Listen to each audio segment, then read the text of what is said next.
احتجاج کرنا ہر زندہ معاشرے کے افراد کا ایک بنیادی حق ہے۔ یہ حق آپ کو آئین بھی دیتا ہے، یہ حق آپ کو آپ کے انسان ہونے کے ناطے سے میسر ہے۔ جب آپ کے وطن میں کوئی ایسا عمل ہو جو آپ سمجھتے ہیں آپ کی روایات کے خلاف ہے، آپ کی شرافت کے خلاف ہے، آپ کے اصول و اقدار کے خلاف ہے، تو آپ پر یہ لازم ہو جاتا ہے کہ آپ اپنی آواز بلند کریں۔ آپ کا آئین آپ کو یہ حق دیتا ہے کہ آپ اکٹھے آواز بلند کریں، آپ سڑک پر اکٹھا چلنا چاہیں تو اکٹھا چلیں۔ لیکن ہمارے ملک میں بدقسمتی سے اس عمل کو ایک جرم سے تعبیر کیا گیا ہے۔ ریاست یہ سمجھتی ہے کہ آواز بلند کرنے والے انتشاری ہیں، ان کے خلاف ٹیئر گیس شیلوں کا استعمال جائز ہے، ان کو لاٹھی چارج کرنا جائز ہے، ان کو روکنا جائز ہے، اور اس کے نتیجے میں ایک ہڑبڑ پیدا ہوتی ہے، ایک ایسی صورتحال پیدا ہو جاتی ہے جو نہیں ہونی چاہیے۔ املاک کو نقصان پہنچتا ہے، لوگوں کے جان اور مال کو نقصان پہنچتا ہے۔ دیکھیں، جب لندن میں لوگ نکلتے تھے عراق میں جنگ کے دوران احتجاج کی خاطر، 10 لاکھ لوگ ایک دن نکلے، ہم نے بہت تعریف کی، ہم نے کہا کیا باشعور لوگ ہیں، کیا باضمیر لوگ ہیں، آفرین ہے۔ لیکن اپنے ملک میں اگر آئین کی پامالی کے خلاف ہم نکلیں، اگر جھوٹے مقدموں کے خلاف ہم نکلیں، اگر الیکشن کو لوٹنے کے خلاف ہم نکلیں تو ہمیں انتشاری کہا جاتا ہے، ہم پر ٹیئر گیس شیلوں کی بارش کی جاتی ہے، لاٹھی چارج کیا جاتا ہے، جھوٹے مقدمے بنائے جاتے ہیں، FIRیں کاٹی جاتی ہیں۔ تو یہ ایک ایسی صورتحال ہے جس سے ہمیں نبرد آزما ہونا ہے۔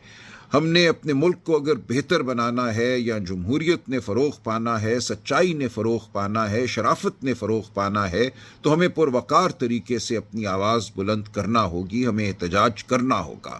اس سے کوئی مفر نہیں ہے۔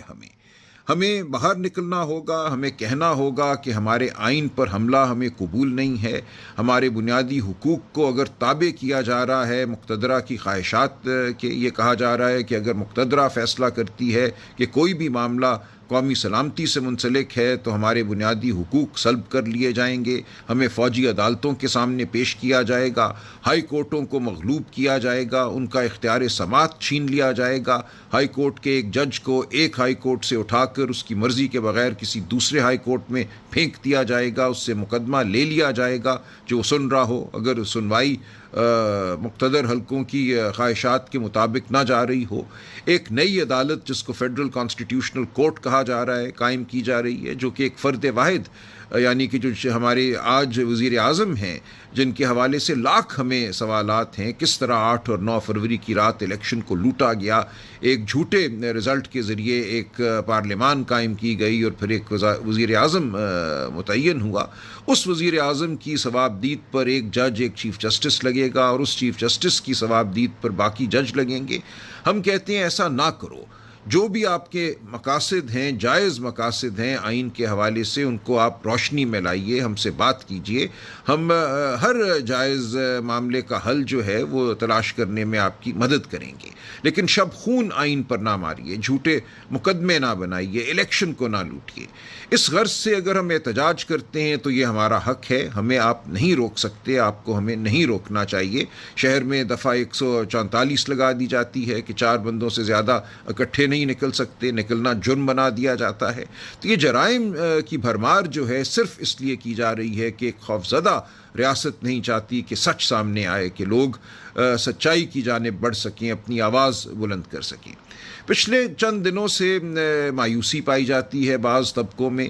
اسلام آباد میں جو احتجاج ہوا اس کے بعد یہ کہا گیا کہ یہ احتجاج جو ہے کسی مصلحت کے تحت ختم ہو گیا، اور بہت باتیں کی گئی PTI کے اکابرین کے حوالے سے، رہنماؤں کے حوالے سے مایوسی پھیلانے کی کوشش کی گئی۔ میں آپ کو یقین دلاتا ہوں کہ ایسا نہیں ہے جیسا کہا جا رہا ہے۔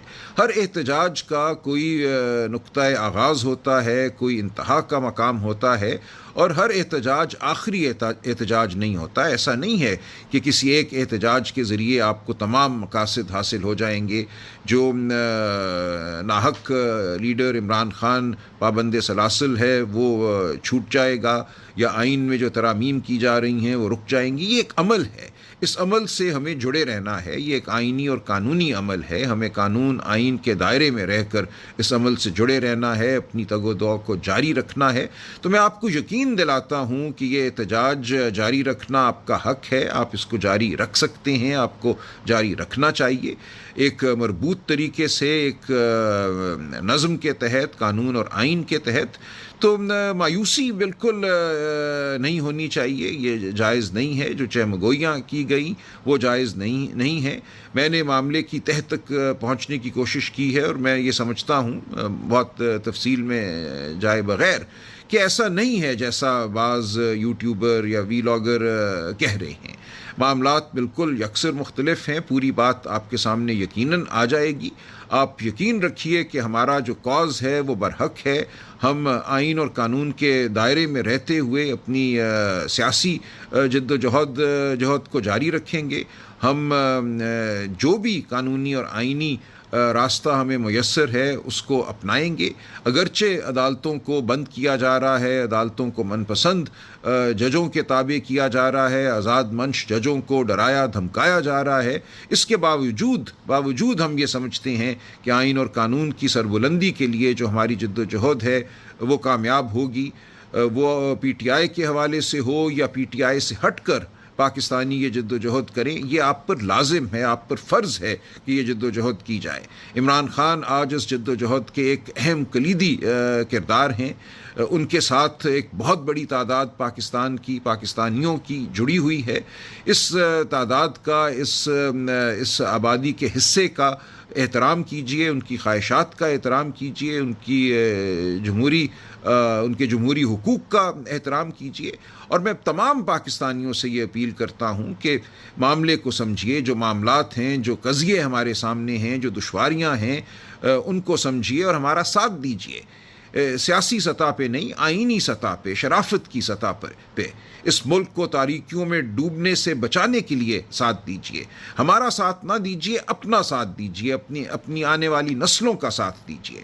تو انشاءاللہ مایوسی کی کوئی ضرورت نہیں ہے. کسی بھی سطح پہ یہ عمل جاری رہے گا اور انشاءاللہ کامیابی ہمیں نصیب ہوگی.